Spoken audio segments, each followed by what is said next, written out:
Sir, I'm going to need you to step away from the vehicle. The owner entrance is for invited collectors only. I am invited. That car is part of the main showcase tonight. This area is restricted, sir. Yeah, right. You're not driving a one-of-one Ferrari into this event dressed like that. I don't know whose car this is, but it's not yours. Security, keep an eye on this one. What happened next at the Concours Elegance Gala in Beverly Hills would become the most talked about moment of the 2024 luxury automotive season. A valet named Todd Brennan, 31 years old, 3 years on the job with Apex Event Staffing, decided that a black man in simple clothes could not possibly be the owner of a $4.2 million custom Ferrari. He was wrong. That black man was Darius Vaughn, 37, a mechanical engineer and bespoke automotive designer who had personally built the car from the ground up, a one-of-one commission that had taken 2 years and over 6,000 hours of hand fabrication. The Concours Elegance Gala had not only invited Darius to attend, they had built the entire evening around his creation. He was the keynote presenter. The car was the headline exhibit, and by the end of that night, Todd Brennan would lose his job. His employer would lose their contract with the biggest luxury event in California, and the footage captured by dozens of guests would be viewed over 40 million times in the first 3 weeks alone. If you believe that a man's talent should speak louder than assumptions about his skin, hit that like button and subscribe. Where are you watching from today? Drop your city or country in the comments. Now let me take you back to the beginning. Darius Vaughn grew up in Inglewood, California, the youngest of 3 children raised by a single mother who worked 2 jobs, a daytime shift at a dry cleaner and weekend hours at a restaurant supply warehouse. There was no family wealth. There were no connections to the automotive world. What there was, from the time Darius was 8 years old, was an obsession with how things moved. He would take apart lawnmowers, vacuum cleaners, and once, to his mother's horror, the transmission of a neighbor's 1989 Honda Accord that had been sitting on blocks in the driveway. He put it back together. It ran better than before. By the time he was 16, Darius was rebuilding engines after school in a rented bay at a local mechanics shop. The owner, a retired Marine named Gerald Pitts, let him work for free in exchange for sweeping up and organizing parts.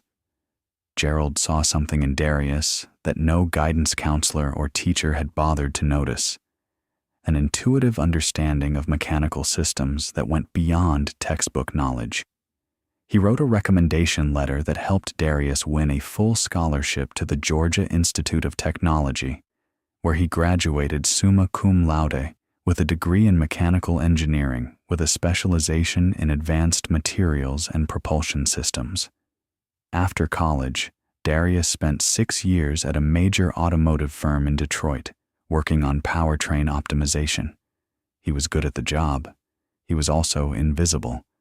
Promotion after promotion went to engineers with fewer publications, fewer patents, and less experience. The pattern was familiar. Darius did not file complaints. He filed plans. At 29, he left to start his own company, Vaughn Custom Engineering, out of a 4,000 square foot workshop in Torrance, California, with $47,000 in savings, a used CNC machine, and a reputation among a small circle of collectors who knew that if Darius Vaughn touched a car, it became something no factory could replicate. Within 3 years, his client list included tech executives, Formula One engineers seeking private commissions, a Saudi prince, and a Grammy-winning musician whose identity Darius has never disclosed. He employed a team of 11, including 2 former Pininfarina designers.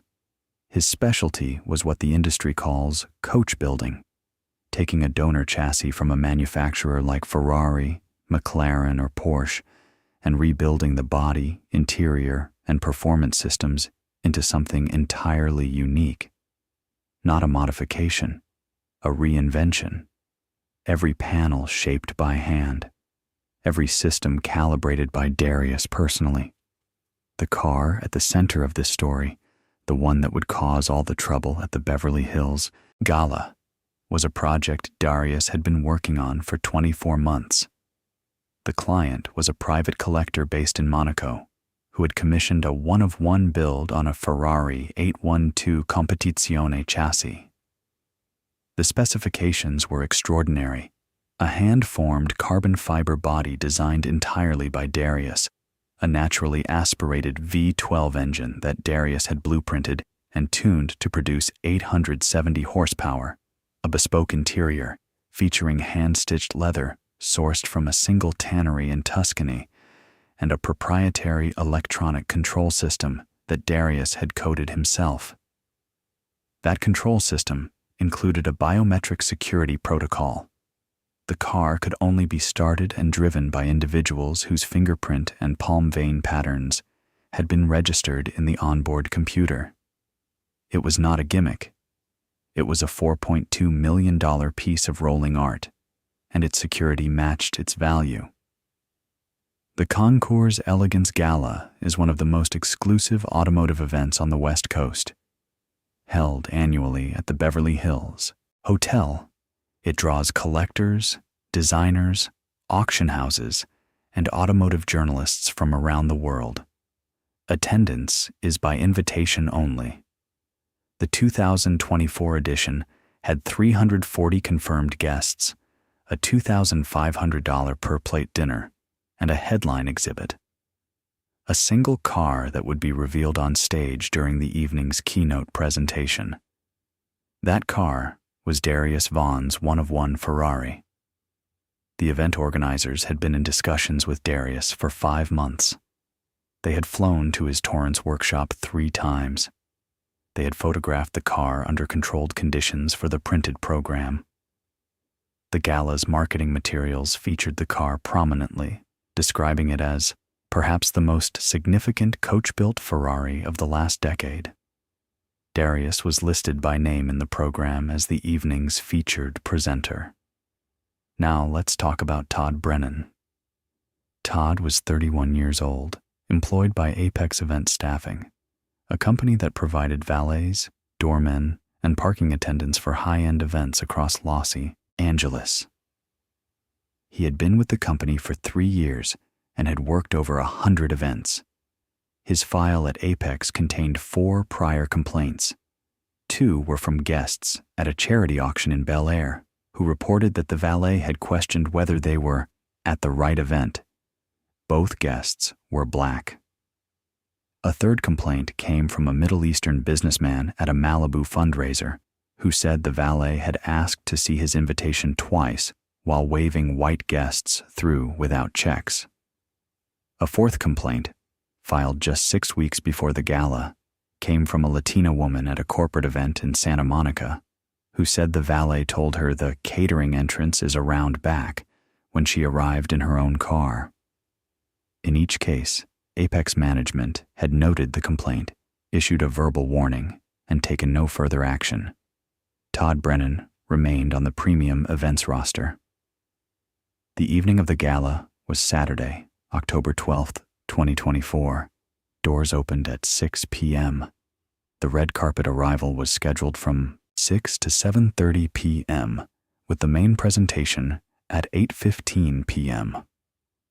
Darius was expected to arrive with the car at 6:30 p.m., drive it into the main pavilion through a designated entrance lane, and park it on the presentation stage where it would remain under wraps until the keynote. The plan was specific and had been coordinated over several weeks with the event director, a woman named Catherine Aldridge, and the Beverly Hills Hotel's own logistics team. Darius left his Torrance workshop at 5:15 p.m. He was wearing a plain black t-shirt, dark jeans, and a pair of clean white sneakers. His reasoning was simple. He would change into his suit at the hotel before the presentation. He had driven the car to the event himself because no one else could drive it. The biometric system was registered to 3 people: Darius, the Monaco-based owner, and one of Darius's senior engineers, who was not present that evening. No valet, no transporter, no third-party driver could start the ignition. This was by design. He arrived at the Beverly Hills Hotel at 6:28 p.m. The car, a deep midnight blue with a pearl metallic finish that shifted to violet under certain angles of light, rolled down the palm-lined entrance lane at walking speed. It was quiet. The V12 was idling at a whisper. But the shape of the car, its proportions, the way the light moved across panels that were clearly not factory-produced, this was not something anyone at the event had seen before. And they noticed. Guests standing along the red carpet turned. Phones came out. A woman in an emerald gown pointed and said something to her husband, who immediately raised his camera. A cluster of automotive journalists near the entrance straightened up and began walking toward the lane. There was an energy, an electricity, the kind that accompanies the arrival of something genuinely extraordinary. Several people assumed a celebrity was behind the wheel. Two guests later told reporters they thought it might be a Formula One driver. Todd Brennan was stationed at the entrance lane. His job was simple: greet arriving guests, confirm their names against a list provided by the event organizer, and direct vehicles either to the valet staging area or, for select cars that would be displayed, into the pavilion entrance. He had the list. Darius Vaughn's name was on it, highlighted in yellow, with a note. Keynote presenter, arriving in feature vehicle, direct to Pavilion Lane A. The car stopped at Todd's station. Darius lowered the window. Todd looked at the car. Then he looked at Darius. His eyes moved from Darius's face to his t-shirt, to his sneakers, and back to his face.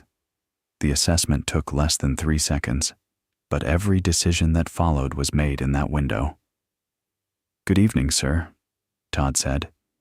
His tone was flat, not the warm, deferential greeting he had offered the previous 3 arrivals, all of whom were white men in suits.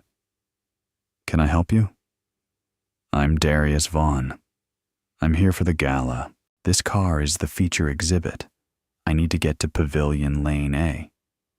Todd did not look at his list. He did not check the name. He tilted his head slightly and smiled.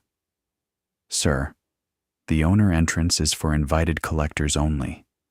If you're with a catering company or one of the vendors, their entrance is on the south side of the building."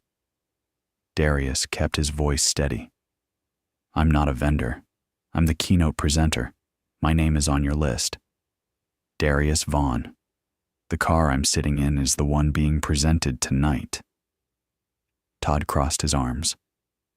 "Look, I've been working these events for years. I know what the people who own these cars look like, and I know what the people who park them look like. Now, I don't know who lent you this car or what kind of stunt you're trying to pull, but this entrance is not for you." The words landed in the warm October air and did not dissipate. Several guests standing nearby had stopped their conversations. A man in a gray suit, later identified as automotive, journalist Peter Hamill, took out his phone and began recording. His footage would later be viewed 12 million times. Darius exhaled slowly. "I'm asking you to check the list. My name is on it. Highlighted. You'll see the note." "I don't need to check the list. I can see everything I need to see." Todd turned toward the security station 10 feet behind him. "Marcus, come over here. We've got a situation." Marcus Webb, 28, a private security guard hired for the event, walked over. He looked at the car, then at Darius. "What's the problem?" Marcus asked. "This gentleman is claiming this car is his and that he's some kind of VIP," Todd said, loud enough for the growing crowd to hear. "But he doesn't have any credentials. He's not dressed for the event, and I think he's using someone else's car to try and get in." "That's not accurate," Darius said, his voice calm, measured. "My name is Darius Vaughn. I'm the featured presenter. That is my car. I built it. And I need you to check The list before this goes any further. Todd ignored him. He turned back to Marcus. Keep an eye on him. I'm going to call it in. And don't let him move this car. For all we know, it could be stolen. At this point, 14 people were filming. Among them was Sandra Kim, 44, a tech executive and car collector who had attended the gala specifically to see the Vaughn Ferrari. She later posted her footage to Instagram with the caption, "I watched a valet tell the man who built the most beautiful car I've ever seen that he didn't belong at an event built around his work." That post received 2.3 million views in 48 hours. For the next 4 minutes, Darius sat in the car while Todd spoke into his radio, gesturing toward the vehicle, shaking his head, and at one point laughing. Darius could hear fragments. Some guy, claiming it's his. No way. Dressed like he's going to a barbecue. Then Todd made a decision that would turn a bad situation into an irreversible one. He walked back to the car, leaned down to the window, and said, "All right, I'm going to move this vehicle out of the entrance lane myself. You can take it up with management if you want, but this car is blocking the arrivals, and I've got real guests trying to get in. I would strongly advise you not to try to enter this vehicle," Darius said. "It has a custom biometric security system. If you try to start it without authorization, it will lock into security mode and shut down completely. You won't be able to move it at all." Todd laughed, loudly, performatively. Several guests later described the laugh as mocking, as if the very idea of a black man in a t-shirt having a car with a biometric security system was the most absurd thing he had ever heard. "A biometric system," Todd repeated. "Sure. Let me guess. It also has a fingerprint scanner and a retinal scan, right?" He reached for the door handle. "Don't touch the car," Darius said firmly. Todd opened the door, leaned across Darius to reach the steering column, and pressed the ignition button. What happened next was instantaneous. The car's onboard computer, detecting an unauthorized access attempt, initiated its security protocol. The dashboard displayed a red warning. "Unauthorized user, system lockdown." The ignition cut, the steering locked, the doors auto-sealed. The transmission froze in park. Every electrical system except the hazard lights and the security camera went dark. The car was now a 3,800-pound sculpture of carbon fiber and aluminum, immovable, sitting directly in the center of the entrance lane. Traffic behind the Ferrari began to back up immediately. A Bentley Continental GT carrying a venture capitalist and his wife was the first car blocked. Behind that, a Rolls-Royce Cullinan. Behind that, a Porsche 911 GT3 RS. Within 3 minutes, 13 vehicles were lined up on the entrance lane, unable to enter the property. Guests began stepping out of their cars. Some were confused. Some were angry. The red carpet arrival, the signature visual of the entire gala, ground to a complete halt. Todd stared at the dead dashboard. He pressed the ignition button again. Nothing. He pressed it 5 more times. The car did not respond. The hazard lights blinked in slow orange pulses, as if the car itself was marking the rhythm of his failure. "I told you," Darius said quietly. "I told you not to touch the car." Todd's face had gone pale. He stepped out, slammed the door, which immediately relocked behind him, and shouted to Marcus, "Get the tow hook! We need to drag this thing out of here!" "You cannot tow this vehicle," Darius said through the cracked window. "The wheels are locked. If you drag it, you will destroy the tires, the suspension, and the carbon fiber underbody. That's about $380,000 in damage. I strongly suggest you call Catherine Aldridge. She's the event director. She'll explain everything." Todd did not call Catherine Aldridge. Instead, he got on. the radio and said, "We need the entrance cleared. I've got a suspicious individual in an unverified vehicle blocking the main lane, requesting police assistance." The crowd was growing. What had started as a dozen curious onlookers was now closer to 40. Guests who had already entered the gala were drifting back outside, drawn by the commotion. Among them was Raymond Chen, 56, a retired aerospace engineer and longtime car collector who had owned 3 Ferraris himself. He walked up to Todd and said calmly, "Excuse me, have you actually checked your guest list? Because I'm pretty sure that's the car from the program." Todd barely glanced at him. "Sir, I appreciate the concern, but I've been doing this a long time. I know how to identify legitimate guests." "Then identify this one," Raymond said, holding up his printed gala program and pointing to the full-page spread featuring the midnight blue Ferrari, the same car sitting 10 feet away. "That's the car, which means that's the builder." Todd looked at the program for exactly 1 second, then looked away. "Anyone can print a picture of a car. That doesn't prove who's driving it." Raymond stared at him. "You're serious?" "Sir, please step back and let me do my job."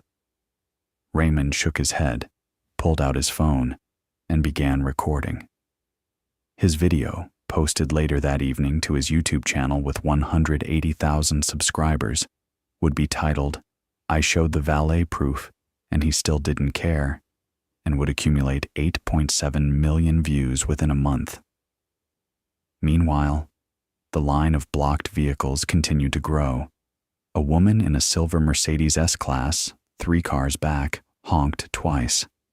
The driver of a Lamborghini Urus stepped out and walked forward to see what the holdup was.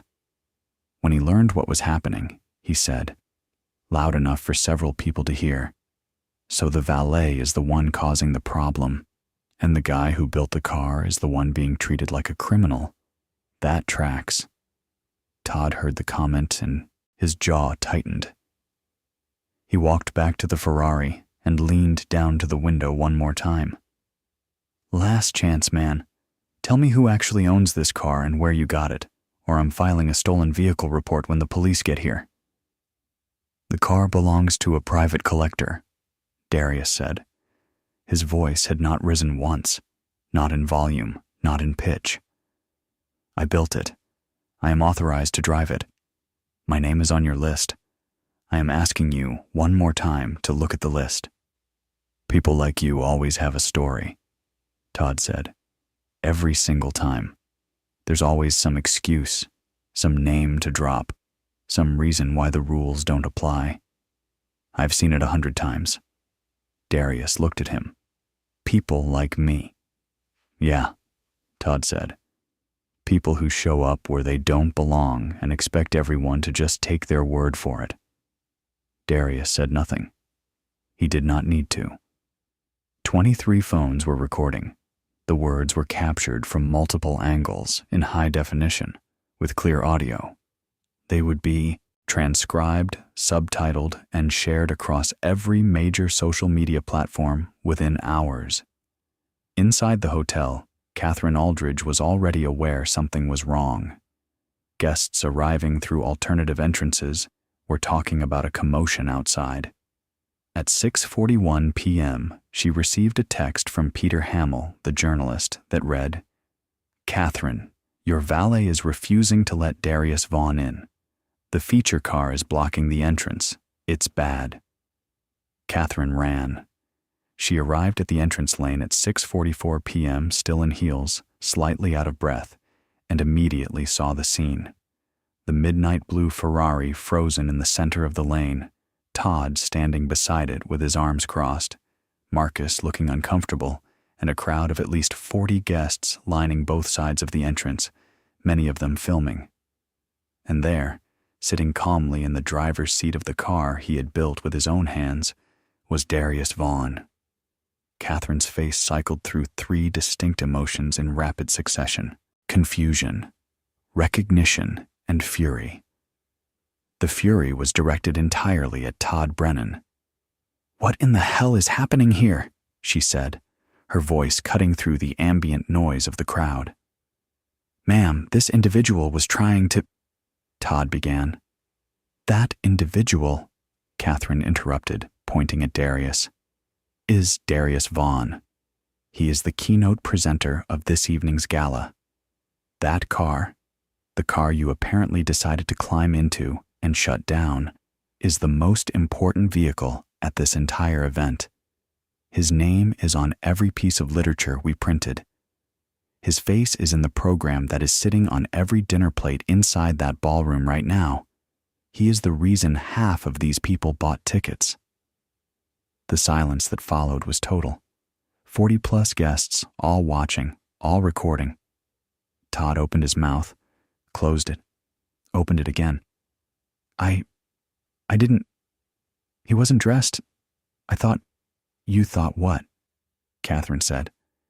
"You thought a black man in a t-shirt couldn't possibly be a world-class automotive engineer? You thought the man who built a $4.2 million car from scratch must be, what, a thief? A parking attendant? What exactly did you think, Todd?" Todd had no answer. There was no answer. Catherine turned to Darius. "Darius, I am so sorry. I don't even know where to begin. Can you unlock the car? Can we get this sorted?" Darius nodded. He placed his right palm flat on the center console, where a flush-mounted biometric scanner read his palm vein pattern in 1.2 seconds. The dashboard illuminated, the steering unlocked, the transmission engaged. The engine came alive.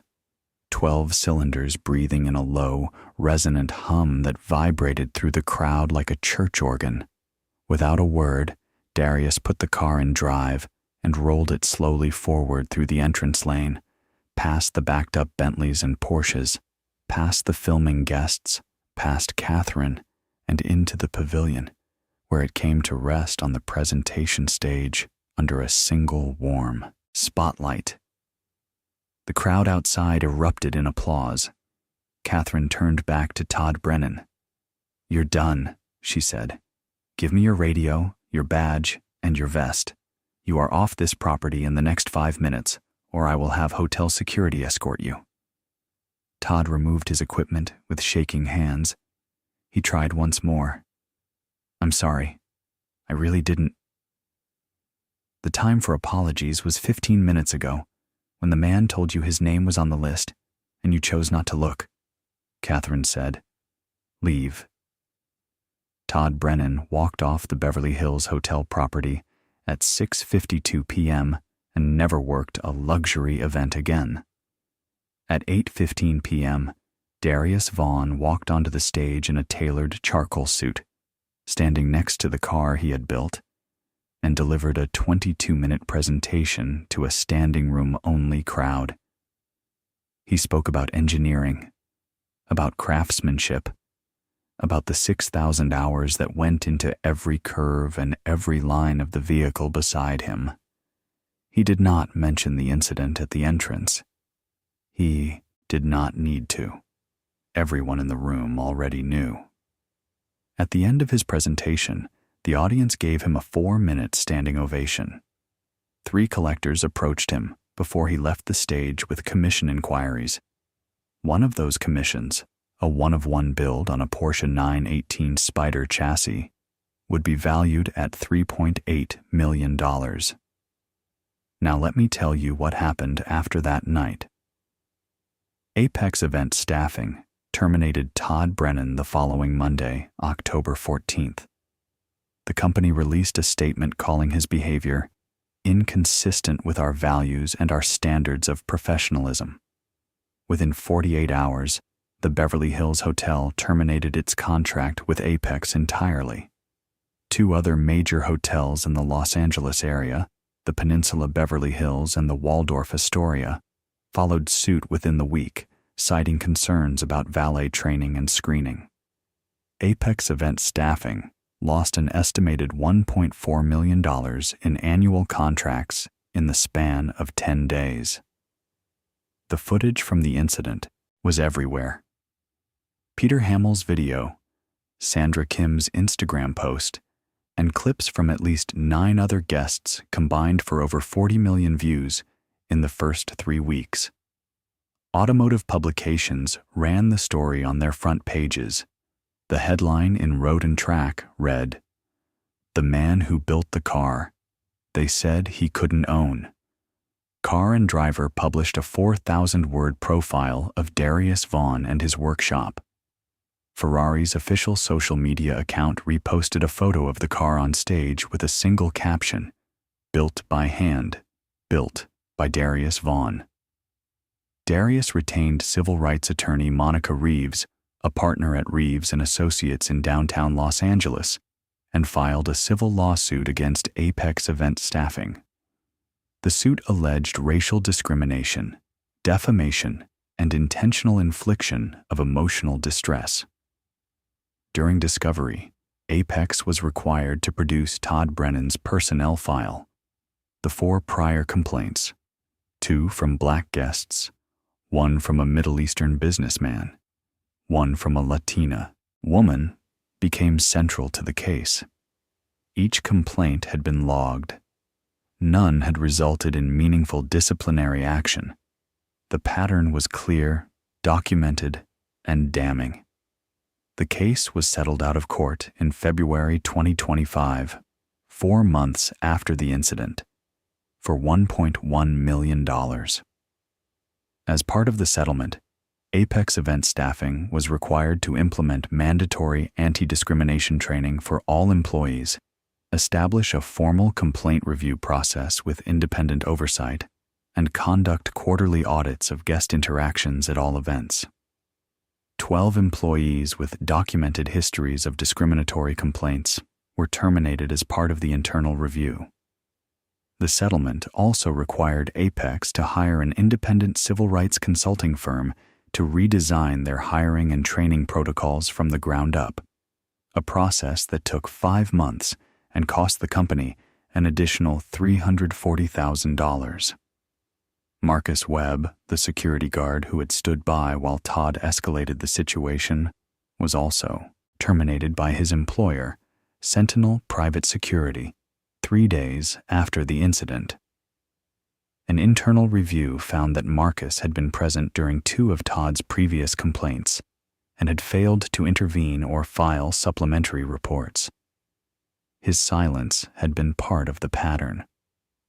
The owner of the Ferrari, the Monaco-based collector whose identity has never been publicly disclosed, released a statement through his attorney that read, in part, "I commissioned Darius Vaughn because he is the finest bespoke automotive engineer working today.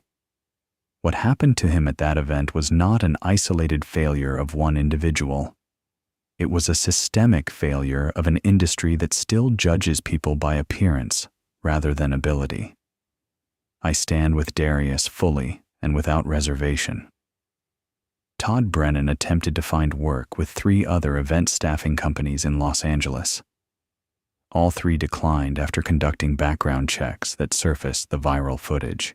He briefly considered a defamation lawsuit against Sandra Kim for her Instagram post, but his attorney advised him that the footage was factual and that pursuing the case would only generate more publicity.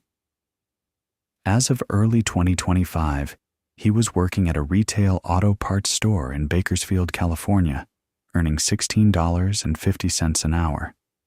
His name, when searched online, returned the video as the first result. It still does. The Beverly Hills Hotel issued a formal apology to Darius Vaughn and revised its vendor screening process to include anti-discrimination assessments. 3 other luxury venues in the greater Los Angeles area adopted similar protocols within the following year. The Concours Elegance Gala invited Darius back the following year, not as a presenter, but as a member of the judging panel. Darius Vaughn donated a portion of his settlement to the National Society of Black Engineers and established a scholarship fund for students of color pursuing degrees in automotive engineering, He named it the Gerald Pitts Scholarship, after the retired Marine who had given a 16-year-old kid a bay in his shop and a chance to learn. In its first year, the scholarship funded tuition for 4 students at Georgia Tech, Howard University, and Tuskegee University. Gerald Pitts, now 74 and living in Inglewood, attended the scholarship announcement event. He told a reporter, "I just gave the boy a place to work. Everything else he did himself." His workshop in Torrance now has a 14-month waiting list. He employs 19 people.